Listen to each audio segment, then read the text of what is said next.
Dímelo, mi gente, what's going on? It's been a minute. I've been away, but now I'm back, and I'm going to start pumping out them vids every week so you guys can enjoy my content. Today's video is going to be something that I want to discuss. Every reviewer and everyone out there can offer tips, best practices, anything that they do that works for them, but whatever works for them not necessarily may work for me, for you, or for anyone else. So I have an issue with people saying this is the right way to do things, this is the right way, unless it's been proven by, the masses that this is the way to do it. But 9 times out of 10, just like in the sales world, what works for you as a salesperson in a pitch may not work, but the content behind it, everybody needs to, stay within the guidelines. With that being said, people around here on YouTube go ahead and tell you this is the right way to put on fragrance. You have to do it like this. Don't do that. Do this. Don't do that. I have an issue with some of those things. I respect everyone. Everyone has their own opinions, but you know what? Opinions are like assholes. Everybody's got one. Is it the right one? Is it the wrong one? That is left up to, the observer, the listener, or the person who's receiving it. I find these things to be like advice, tips, and that's what I'm going to do. So today I'm going to give you 5 tips that I find that work for me on how to apply fragrances, purchasing fragrances, and what to do with fragrances. So with that being said, let's rock and roll.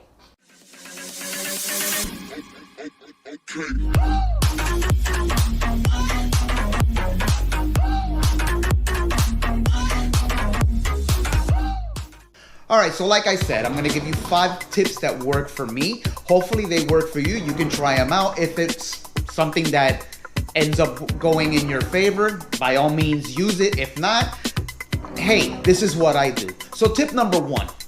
Where to spray. Everybody talks about these, hot spots and this and that, and you gotta spray here, you gotta spray there. I heard, one guy even says, oh, I spray on my ankles because I'm so tall. Hey, that works for him. For me, I'm 5'6". That's not gonna work for me. I'm not gonna spray anywhere below the knees, below the waist. You can't spray because you never know how you're gonna be encountered. Where to spray. What works for me is I have a few places that I like to spray. This helps me throughout the day, gives me the projection that I need for people around me to smell, and it allows me to smell myself throughout the day. So where are my points? Is it because I don't do it because it's a hot spot or a blood point or whatever. What I do is I do spray, spray, spray. So that's 3 sprays in the neck area. You gotta be careful because some fragrances are a little stronger than others. The more citrusy and fresher scents, you can spray a little bit more. You can go 2, 2, 2, but as a rule of thumb, you want to stay with 1, 1.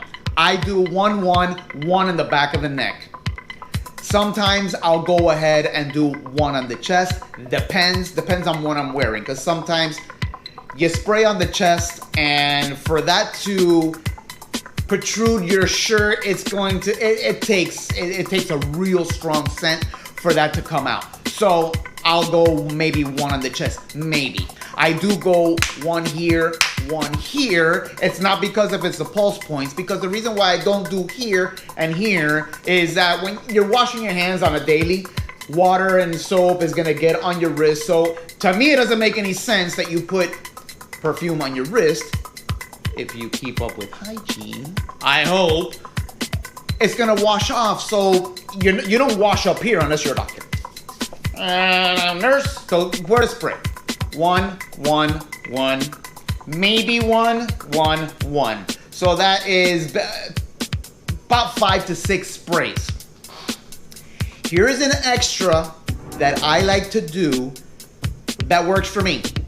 And I picked this idea up because this is something that women tend to do naturally. So, why not? What's good for the goose is good for the gander. So if the girls can do it, why can't we? And that is only men with hair. You guys that don't have any hair or bald, sorry, you want to do it, try it anyways, but you go ahead and try. I spray the hair. I spray one on top, one back here. Why do I do that? With you know, movement, wind, you're passing by, you know, that draw from the wind will go ahead and pull from the hair, and it'll leave that trail. I'll go ahead and remember one time there was this girl that walked into a store, and you know, she just walked right by, and she just, everywhere that she went, she left a trail. And man, she was wearing Angel Muse. I'll never forget it. But she was like leaving a trail throughout the whole store. And it wasn't because she sprayed her neck or she sprayed her clothes, which you can do. I don't like to do the clothes too much because you may stain them. But the reason why she was leaving that cloud behind was because she sprayed her hair. And women usually do that. They grab their, you know, this is what I'm wearing today, Scarlet Warrior, so this is why. So, you know, and then they do here and here. That just starts coming out, and you leave that trail, and it smells nice. You can leave your scent anywhere you go. So that's tip number one. Tip number two. I have a hard time believing all the comments that they say about rubbing. They say that don't rub because, you know, it messes up the molecules. Dude, really? You know how much freaking friction it takes to destroy a molecule? Just because you want like this? Just because you want like this? Or just because you want like this? You honestly really think that that's going to destroy a molecule? Man, back in the day, my dad, I'll never forget, it's memories that we all have growing up. My dad would shave, reach out for that English leather. He'd do one of these jobs.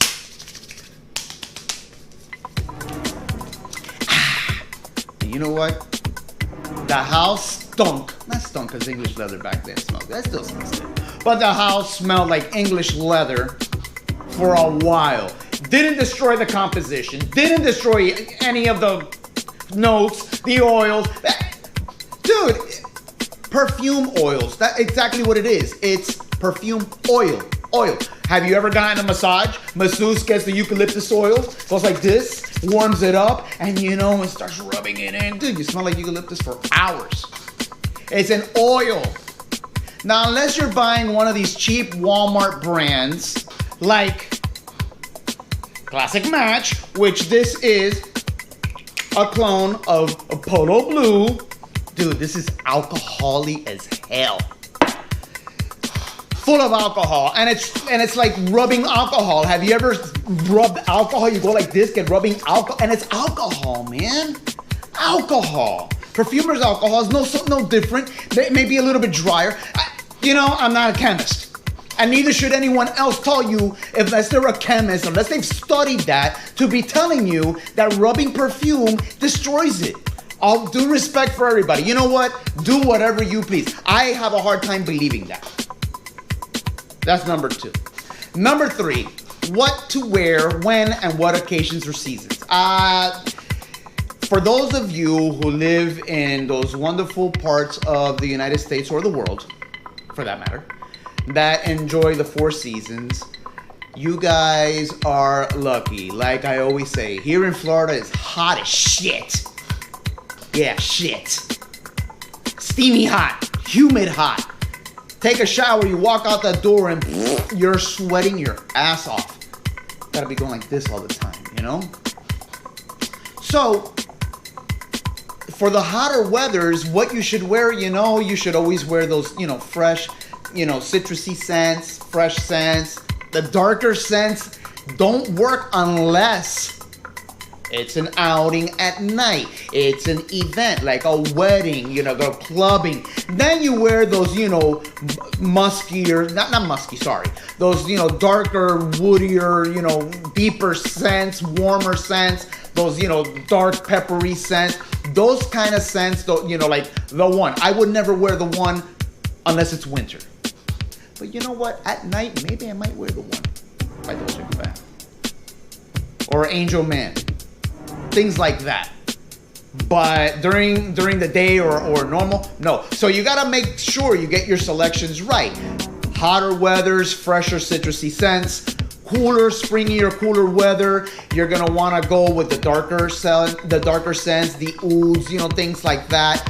What type of occasions, you know, clubbing, weddings, parties, you know, going out with your friends, drinking, any night event, you're gonna wear your darker scent. Office scents, you gotta be careful. You gotta be careful that, you know, people do, you know, it's unbelievable. We live in a world where people get offended from just, you know, you burp or fart, people get offended. It's a natural gas. Anyways, but people get offended, those, you know, sexual harassment that fall under, you know, offending scents. Oh, he's offending me with the way he smells. So you want to keep it with a neutral scent. I mean, you can go Office Scent Blue de Chanel, things like that. But you got to know on what occasion and what season you should wear what type of scent. There's always going to be a scent for a particular season.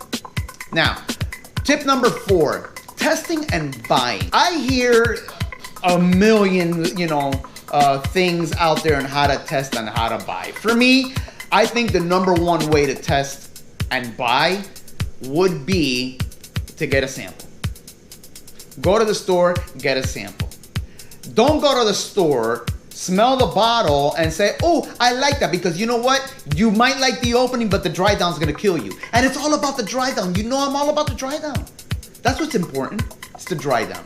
So when you go to a department store, you know, a Macy's or whatever you go, I don't wanna start naming places, but wherever you go to buy your fragrances, if you're gonna try a fragrance out and you wanna buy it, get a sample. Now, it's a lot easier when you go to a Sephora. Sephora, you ask them, hey, can I get a sample of this? They'll decant it for you and they'll give it to you and they'll let you try it. Why is this important? Because you not only want to find out what it smells like in the opening, you want to definitely find out what it's going to be on the dry down. And you really want to know how long this puppy's going to last. Because you don't want to spend $1.50 on something that's going to last 2 hours. You don't. I mean, at least I don't. So this going to the mall, spray it, come back an hour later. Oh, this is good. I'm going to buy it. You know, hey, if that works for you, fine. That won't work for me. And it may not work for everybody else either. Because you know what? At the end of the day, I made mistakes years ago where I've gone out and I've word of mouth, hey, this smells good. Oh, yeah. Oh yeah, it smells good, and I buy it, and it smells like ass. Dirty ass. So, when you test, you want to get a decant before you buy. Drive it before you buy it. Test it before you buy it. And then, our last tip is going to be tip number 5, which is knowing how much to apply. Not all fragrances are the same. They were not made the same. None of them are equal. Everyone has their own deal. What do I mean by that? We all know, and if you don't know, I'm gonna let you know now.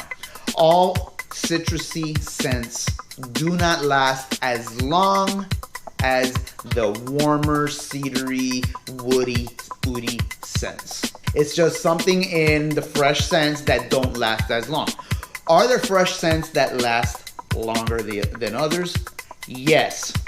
But where does that tie in on how much to apply? Because sometimes you can get away with applying more sprays with the fresher, fruitier, or citrusy scents than you can with the darker, woody, cedary, woody scents. If that makes any sense. Trying to make perfect sense. But knowing how much to apply, it's gonna take, you know, a couple of not days, but a couple of times that you're gonna test out that fragrance. Today, let me try, you know, on, I don't know, right now I'm having a brain fart. Colonia Pura from Acqua di Parma, let's say that one. So that one I'm gonna try today, 111, obviously the 1111. So that's 1, 2, 3, 4, 5, 6, 7 sprays. Let me try and see how far that goes for me throughout the day, how strong it is, you know, at impact and at the beginning, you know, for that opening. Is that opening like a punch right, you know, like Mike Tyson punching you in the nose? Is it like that? You gotta try it out. So knowing how much to apply, that's gonna take trial and error for you to try and test out each one of your fragrances so you can gauge what amount to spray, how much to spray, and if you need to do 2 shots, where do you need to do it? 2, 2, 2. You know, I never do 2 here because, you know, it's a long sleeve, whatever. And besides, you know, normally I carry a decant on my weaker ones, like my freshies, because I wear a lot of freshies here in Florida. So, with that being said, I hope, you know, like I said, this deal that I do here, I'm not here to offend anybody. What I'm here to keep it real. What I find to keep it real. I don't find that some of the things that are said out there, I think maybe that some of them might be exaggerated or whatever the case may be. I just want to keep it real and want to give you my perspective, which is going to be most probably the perspective of someone who has no idea of what they're doing with fragrance and they just want to smell good. And that's what I want to do. So, guys, thanks again for watching. I hope these 5 tips, whatever you can take away, you can take something away from it. I hope it helps. Don't forget to subscribe, give me a thumbs up, share, like this video. Again, friends, tell your family, tell everyone that I'm trying to just make perfect sense. All right, so I'll see you again in the next one. See you around, guys.